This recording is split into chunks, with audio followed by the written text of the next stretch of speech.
जो भी लोग देख रहे होंगे उनको ये एक बात अच्छी लग रही होगी इस इंटरव्यू में कि लगातार मैं आपसे पूछता हूं सवाल कि क्या टिकट बांट रहे हैं, क्या छगन भुजबल कह रहे हैं, पर आप बात करते हैं विकास की। मतलब लग नहीं रहा है कि हम लोग एक ही टॉपिक पर बात कर रहे हैं, पर मैं फिर भी आगे सवाल पूछता हूं आपसे। आप कुछ भी पूछेंगे ना, मैं विकास की बात करूंगा, मैं सवाल के जवाब नहीं दूंगा। डेवलपमेंट लोगों को क्या चाहिए? अभी लोगों को अटल सेतु में जाओ, इतने सब लोग जाओ, एक उधर वहां जाके ट्रिप मार के आओ। दो अभी सब लोग अगर एक भी इसमें से उसके बारे में बुरा कहेगा तो मैं 1000 रुपए के बेटा। शिंदे जी बेट लगाता हूं। ऐसे प्रोजेक्ट हमने किए, ये घर में बैठ के होते क्या? नहीं होते। सिंह जी ये बताइए, मैं आपसे ये पूछ रहा हूं कि एक बड़ी बात जो इस बार हुई कि 2 पार्टियों का विभाजन हुआ, उसके बाद ये पहला चुनाव है। क्या ये चिंता है कि वोट ट्रांसफर हो पाएंगे? किसके? आप समझिए कि एनसीपी के वोट क्या बीजेपी को जाएंगे? क्या बीजेपी वाला एनसीपी को वोट देगा? देखिए, क्या वो शिवसेना को वोट देगा? हमारा उद्देश्य क्या है, हमारा टारगेट क्या है? Only development. और हमारा टारगेट क्या है? मोदी जी को प्रधानमंत्री बनाना। सबका एक ही मकसद है। मोदी जी ने देश को इतना ऊंचाई पर ले गए, इतना मोदी जी ने पूरे, जब हम जाते वहां पर तो इतना सम्मान के साथ लोग कहते हैं। कोई क्या कहता है, बॉस कहता है, कोई ऑटोग्राफ लेता है। कभी देखा था हमने? ये हमें भारतीय होने के नाते गर्व होना चाहिए कि नहीं? अभी आपको मैं बताता हूँ। शिंदे जी, आपने मेरा सवाल तो सुना ना? आपने मेरा सवाल सुना कि नहीं? सुना है। आप एक ही बात में कहता हूं, देखो, हम शिवसेना कौन है? अभी हम शिवसेना है। बाबा साहब ठाकरे जी की विचार की शिवसेना है। धनुष्यबाण हमारे पास है, तो हमें कोई चिंता नहीं है। लोग जानते हैं असली शिवसेना कौन है, काम करने वाली शिवसेना कौन है। आज देखो, मैं अभी एक वीडियो मुझे दिखाया, किसी के तो जुलूस में ये महाविकास आघाड़ी के उबाटा के इसमें पाकिस्तान के झंडे लहरा थे, और एक के तो इकबाल मूसा वो प्रचार कर रहा है। किसके प्रचार में? उबाटा के। अभी ये कैसे हो जाएगा? लोग तो यहाँ हमारे देशभक्त लोग हैं, तो हमें कोई चिंता नहीं। इसलिए मैं कहता हूं, हमारा विश्वास काम के ऊपर है, हमारा विश्वास निर्णय के ऊपर और डेवलपमेंट के ऊपर है। लगातार आपके अंदर एक बात अच्छी, आपने कंसिस्टेंसी रखी कि सवाल कुछ भी हो मुझे कुछ ये जवाब देना है। पर ये सवाल है जिसमें मैं आपको चैलेंज कर रहा हूं, हम आप इससे बच के देखिएगा। मराठा आरक्षण पर आपने कसम खाई, आपने आधा अधूरा मराठा आरक्षण क्या बोले?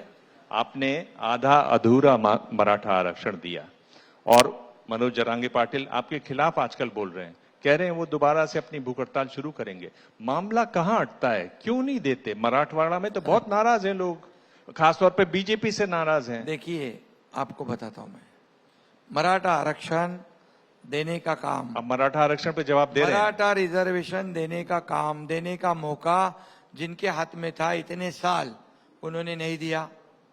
मराठा समाज को इस्तेमाल किया, मराठा समाज के नाम पर उनके वजह से सरकार बना दी, सब कुछ किया, लेकिन मराठा समाज को वंचित रखा। जब देवेंद्र जी और हमारी सरकार थी, तब पहली बार मराठा समाज को रिजर्वेशन हमने दिया, हाई कोर्ट में भी उसको प्रोटेक्ट किया। जब सरकार बदल गई, महाविकास आघाड़ी की सरकार आई, तो सुप्रीम कोर्ट ने उसको खारिज कर दिया। अब फिर हमारी सरकार हमने बना दी, तब पहला निर्णय हमने लिया मराठा समाज को आरक्षण देने का। मैं आपने बताया ना, कसम खाई छत्रपति शिवाजी महाराज की, जाहिर ली थी मैंने। और फिर एक विशेष सत्र बुलाया, बैकवर्ड कमीशन का पुनर्गठन किया, 3-3 लाख लोग पर डे लगा दिए जिले जिले में। और मराठा समाज सोशली एजुकेशनली बैकवर्ड है, ये प्रूव कराया एक्सटेंसिव और डिटेल सर्वे करके। अभी हाईकोर्ट में कुछ लोग गए जिन्होंने आरक्षण नहीं दिया है, वही लोगों ने भेजा है ये रद्द करवाने के लिए, लेकिन हाईकोर्ट ने स्टे नहीं दिया है। मराठा आरक्षण लागू है, अभी लागू है 10%। और कुणबी प्रमाण पत्र जो है मराठवाड़ा में, वो देने का काम बनता हमारी सरकार ने। पर जरांगे पाटिल आपके खिलाफ बोल रहे हैं। वही तो बोल रहा हूं मैं, वो तो बता, पूरा तो करने दो। जरांगे पाटिल जी ने कहा था कि कुणबी प्रमाण पत्र नहीं मिलते, जस्टिस शिंदे कमेटी का गठन हमने किया। आज कुणबी प्रमाण पत्र नहीं मिल रहे थे, मराठवाड़ा में मिलने शुरू हुए। हम तेलंगाना तक भेजे लोगों को, पुराना डॉक्यूमेंट सब ढूंढना शुरू हुआ है और आज लाखों लोगों को उसका फायदा मिल रहा है। तो किसने दिया ये सब? चलिए, पहला सवाल है जिसका आपने सीधा जवाब दिया। आखिरी सवाल मैं पूछ रहा हूं, राज ठाकरे उत्तर भारतीयों के खिलाफ बोल रहे हैं, यानी क्या है कि राज ठाकरे पीटेंगे उत्तर भारतीयों को और आप देखते रहेंगे? नहीं, ऐसा नहीं होता है, ऐसा नहीं है। उनका अभी वो हमारे विचारधारा से सब, अभी मोदी जी का विकास का जो है एजेंडा, उनको उन्हें साथ दिया है, तो ऐसा कुछ नहीं। उत्तर भारतीय देखो, अभी राम मंदिर की वजह से उत्तर भारतीय तो एकदम लूट मचा दी है। वो सब मोदी जी के साथ है, सब हमारे महायुति के साथ है, सभी समाज, उनको भी काम चाहिए। मंदिर किसने बनाया? अभी राम मंदिर 500 साल नहीं हो रहा था। हमारे बाला साहेब ठाकरे जी का भी सपना था अयोध्या में राम मंदिर बने। वो बोलते थे मुझे एक दिन प्रधानमंत्री बनाओ, मैं राम मंदिर बनाऊंगा और 370 धारा हटाऊंगा। किसने हटाई? उनका सपना किसने पूरा किया? मोदी जी ने किया है। और इसलिए राम मंदिर वाले सब लोग हमारे साथ है। मौसम तो बदल रहा है, साफ है। आपसे सवाल कुछ पूछो, आपको जवाब देते हैं, ये शायद बदलते मौसम का ही असर है। पर आपने सारे सवालों कल बारिश थोड़ी आई थी।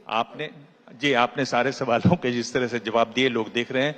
जैसे ही घड़ी का काटा दोपहर 2:30 पे आए, बबीता जी का दिल सास बहू साजिश के लिए मचल जाए।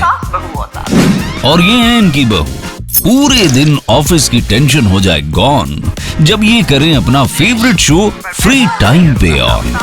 इनकी तरह आप भी देखिए अपना फेवरेट शो अपने टाइम पर और डाउनलोड कीजिए एबीपी लाइव ऐप अपने स्मार्ट टीवी पर।